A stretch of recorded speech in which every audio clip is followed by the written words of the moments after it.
Nyaatituma ambulaa yaani na buqqisee.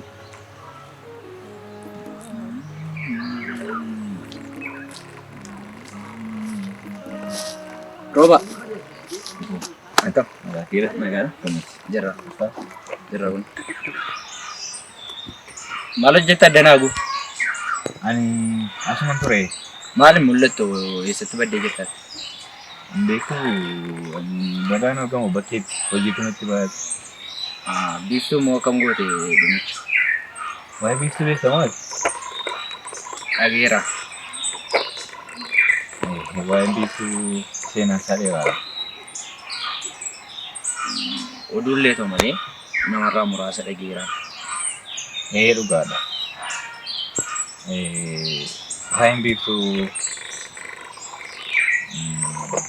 teenyaa sun Ture. yeroo wal jaallatu hin dogoggorin anaaf biiftuu kan mudatu kanuma. Namni immoo kanuma dhugaa godhee anaaf ishee maqaa balleessa. Akka waan anaaf biiftuun safuu cabsinuutti maqaa nu balleessan. Sababii kanaadha kan isheen biyya kanaa baate. Amma garuu bakka isheen jirtu maal keessa akka isheen jirtu ni qaban qabu. Akkas ta'e isheen jirtu kan jedhu. Inni sirriidha. Namoonni baay'ees akka maqaa balleessitti waa'ee keessa naasa'u. Anis yeroo makaa hin dhabe. Dhugaadha.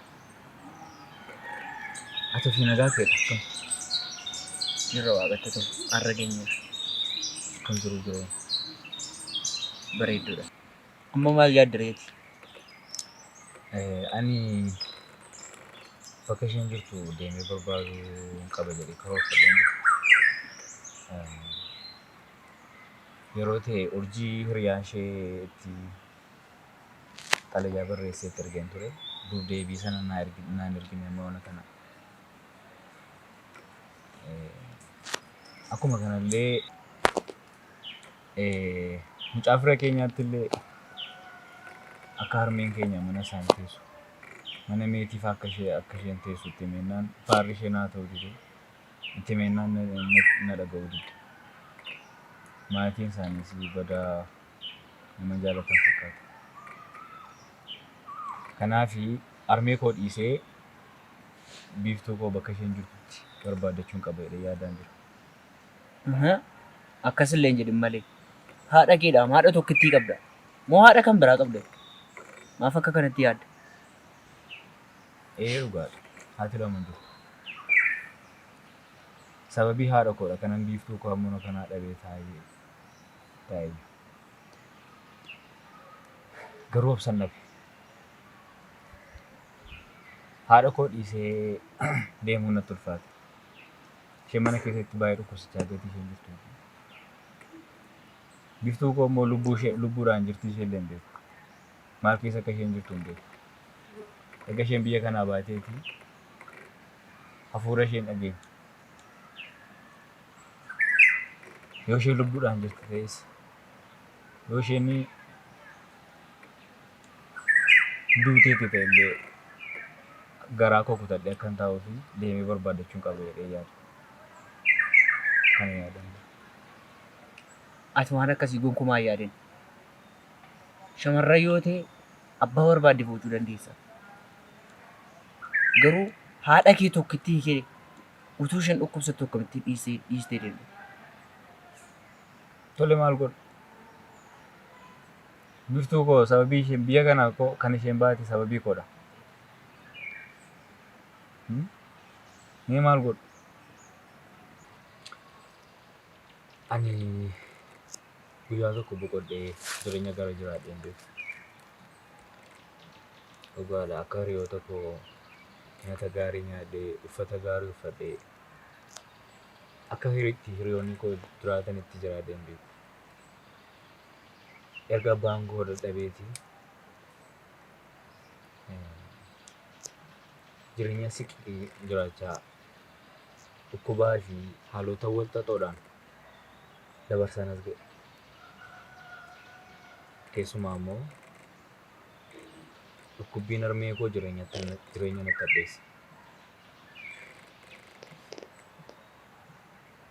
Jireenyaaf safuudha.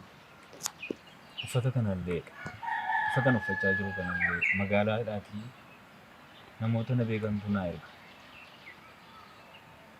Keessumaa namoonni anaaf ilaalcha gaarii hin qaban. Erga biiftuun akkas taate biyya kanaa deemtee fi namni ilaalcha gaarii naa qabu hin jiru. Hamaatti na yaadu. Ani garuu namootaaf akkasii.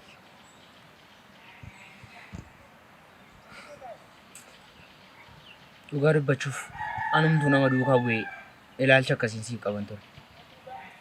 Garuu gaafan sitti siqee eenyummaa kee baru dhugaati nama gaariidha. Waanuma fedheef jajjabaadhu amma gara manaatti hin deebi'aatti. Tole haa ta'u. Atis narraan fagaatiin. Ilaalcha namoonni naaf qabaniif jettee narraan fagaatiin. Wal jabeessinaa. Ansi bukkeen jiraan akka kanaan duraa garaa keenya walirraan fageeffanne. Garuu waa'ee haadha koo dhiiseen deemaa waan akkasii keessaa bahiiti jajjabaadhu. Tole haa ta'u. Nan deebi'a gara manaatti hin deema. Tole.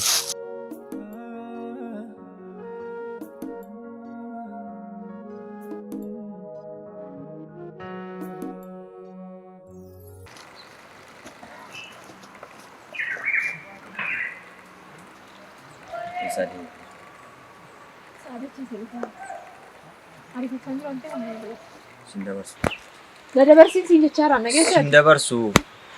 Ati garuu maaliif nan hubatte? Guyyaa baay'ee akkasii kadhachaa jiru.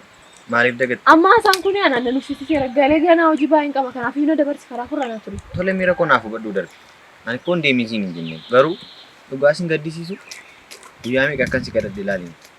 Namatu hin jiru biyya namni hin jira jirtaati namalee nagarree. Lakki argiira. Garuu akka keetti nama onnee korraa jaalladhe. Ani mun nama akka keetti jibbuu qabu kanaaf yoo amma na dabarsi. Kanumaa jechi kanaan jettu.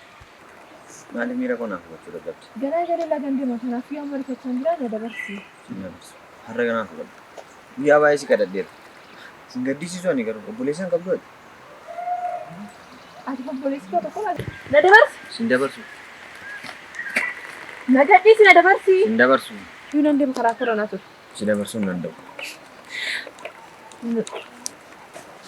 Na qabu.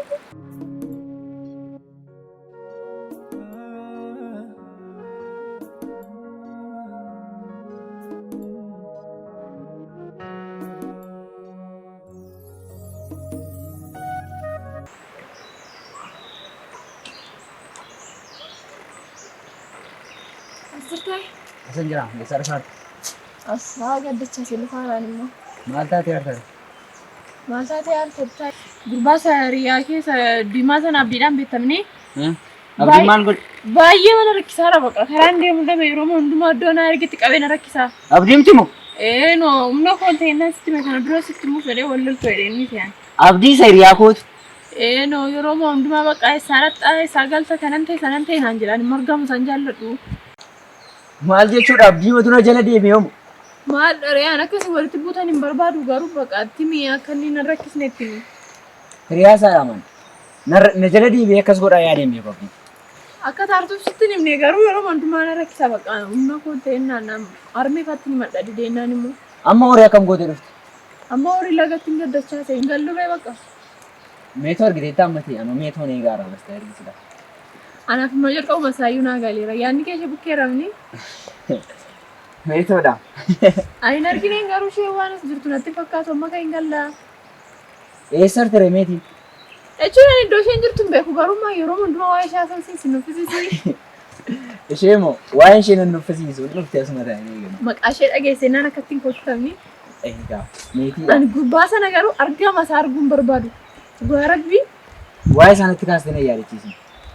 Ansi aarsu fedhee miniim garuu yeroo hundumaa iddoo deemutti namni nama intini malee maqaannisu maal yeroo hundumaa namni akkamitti waan wal fakkaataa namatti odeessaa. Kanaan booda immoo akka inni si bukkee hin geenye godhan. Ani iyyuu san barbaadaa dhugaa. Isa waan kan naaf siriyaa koo ta'ee san obboleettii koo akkas godhudha. Sitti hin deemnisi. Maal natti maa?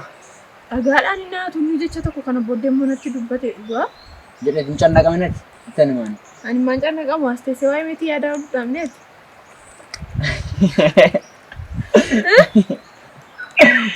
Dhuftuu laata? Anoo ergi silaa nas taa'ame ishee maali? Dhuftuu isheen okkee manatti galamu. Sa'a silaa lagatti gaddee bishaan dhufee yaate dhattee ilaaltu taanaan midhaan namaa galuu danda'u. Amma galimeeti. Ani meetii seeguuf mini horiin dhaqee ilaala. Akkas godhi sammuu akka harmee faanutti kan deebisiin yoo dhabde mana waan. Tole gali.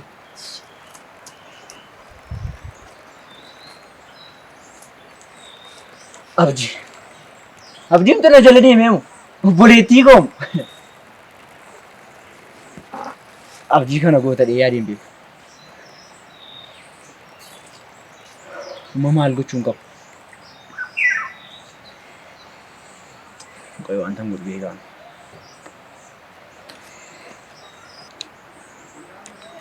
Abdii. Kun dhugaa taana ammoo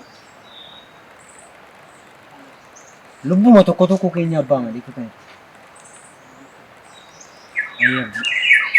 Abdiin tana jala deebi'ee obboleettii koo. Abdii dhugaa akka kanatti yaadiin ture. Hiriyaa koo dhadhee kan hin abdadhu. Gaafa na bukkee dhufu sobee. Na ifa keessa abdii. Nan agarsiisa abdii immoo dhugaa.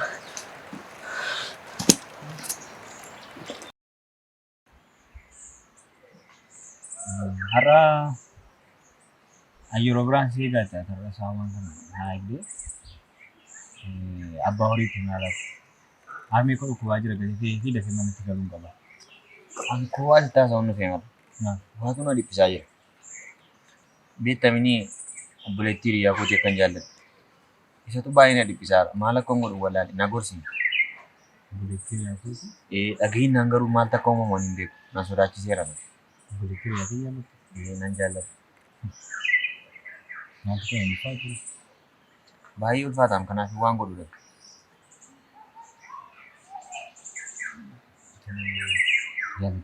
Jaalachuun fuullee gaariidha.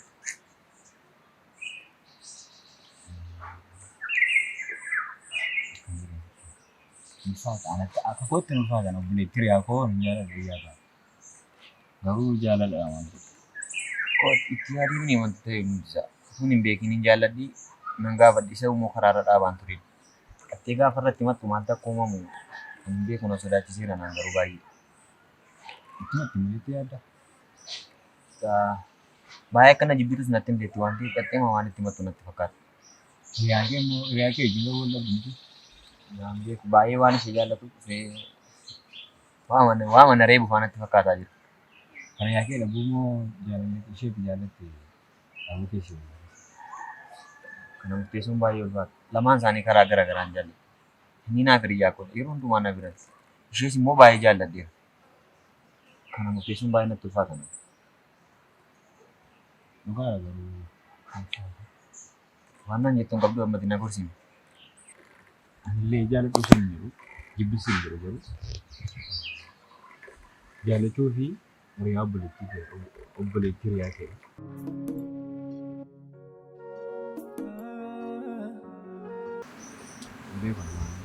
Murtoo mataa kee ni murteeffadhu. Wayyoo hin dhufe. Nagee akkan taate. Oba. Kamera. Akkam. Ifam qofaatti abdii barbaade. Naguma barbaadde. Naguma barbaade. Tola ta'us.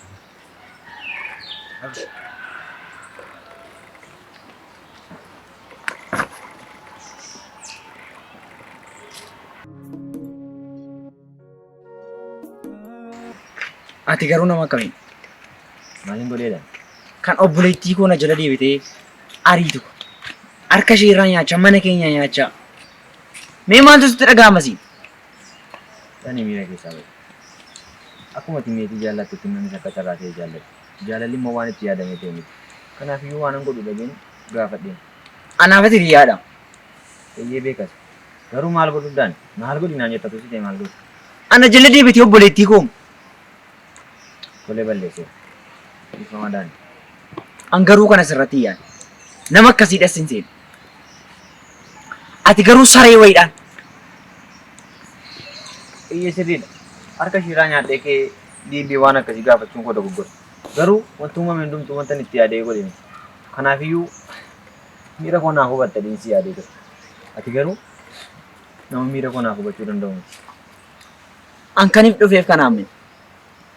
Lammaffaa bakka isheen geessu akka hin geenyeen dhageesseeta miti. Murtoo kana murteessuun garuu baay'ee ulfaataadha. Eeyyena hiriyyaa koodha miira koo naaf hubatte dhee yaadeen ture.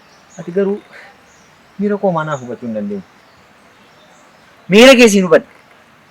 Garuu na jala deebitee obboleettii koo. Waan tokko si gaafadhu. Utuu meetiin obboleettii koo taate jaallatteef utuu gaafatte natti miira kamii dhaga'ama. Ati hiriyaa koodha waan taateef si jala deebi'ee meetii dhimma gaafadhuuf hin qabu.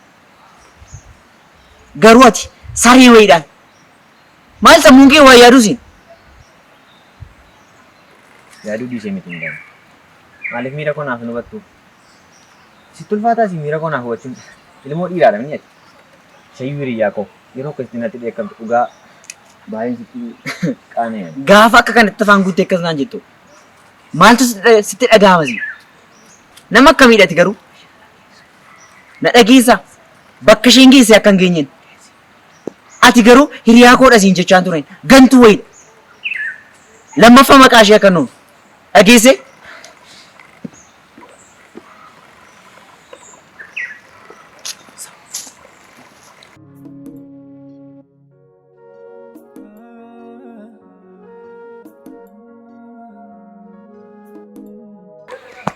Sabta. Asii obboleessa koo dhabee harmeen immoo dhaqiitii waaminaan jedhe. Deemennaan immoo hin jiru gubbaa dolawwanis hin jiru argiteettaan jedhe. Silaa walakkaama sa'aatii kana dura abdii wajjin turanii abdii bira ture waan ta'a. Maal waliin jedhan abdii faana? Abdii wajjin walitti dudubbachaa turan garuu waan isaan jedhan quban qabu. Ilaali gaa hojii koo. Ani inni na rakkisaa jira jedhan itti meenaan inni immoo deemee isaa hojii wal lolee fakkaata turaniiru amma. Walakkaama sa'aatii ta'a. Amma tun deemee nan argaa jirti. Arguu hin dandeessu. Tole bakka jedhe isa immoo deemee ilaala.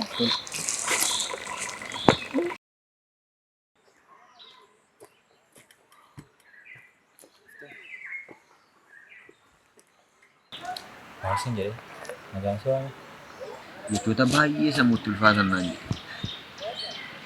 Garuu ati erga isa wajjin biyyaa taatee fi akkamitti miira akkasitti dhaga'ame ishee wajjin. Dhugaa anaaf iyyuu gaaffiidha. Maal akka hin jedhu hin beeku. Tole waan ta'eef yaadi. Deebii fi miira kee wajjin haasa'e. Isheen garuu si jaallattu. Isheen immoo nan jaallattu. Faallaa isaayyuu baay'ee na jibbiti. Mana isaa hin naqanti. Eeyyeen achii bubbulaan ture. Gaafa mana isaa hin naqu maaltu jechuudha. Yeroo baay'ee walitti naasuun kuusaa maxxabannaa. Kanaan naaf daanii mataa isaa. Jaallattaan garuu baay'ee. Ofii koo caasisheen isa jaallata.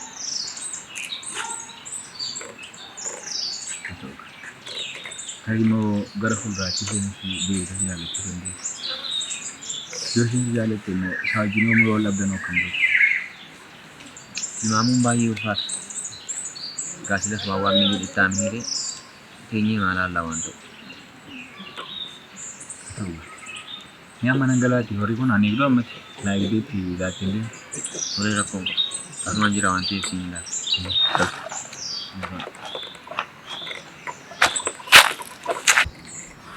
Maannaa wayii.